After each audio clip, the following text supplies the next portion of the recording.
Hello, wall painting পর্ব ৫। তাহলে চলো শুরু করা যাক। আগের দিন যেটুকু রঙের অভাবে করতে পারিনি, আগে সেই জায়গাটাই কমপ্লিট করেছি। সেই জায়গাটা কমপ্লিট করার পর বাদবাকি জায়গাগুলো করেছি। এবার আমি যে রঙ এনেছি আশা করি তাতে আর কম পড়বে না, কারণ এর আগে যে আমি কাজ করতে বসেছি আমি কোনো কালার না এনেই কাজ করতে বসেছি, আমার কাছে যা ছিল তাই দিয়েই, এই জন্যই অমন হয়েছে। যাই হোক, এবার যা এনেছি তাতে আর কম পড়বে না, পুরো কাজটা আমার হয়ে যাবে। আর পুরো ভিডিওটা তো তোমাদের এই 1 মিনিটের ভিডিওতে দেওয়া সম্ভব হচ্ছে না, সেই জন্য আমি পার্ট করে দিচ্ছি। তোমরা কেউ রাগ করো না প্লিজ।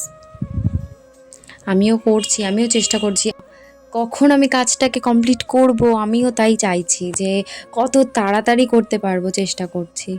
পরের পার্টও তাড়াতাড়ি আসছে। এখনের মতো টাটা।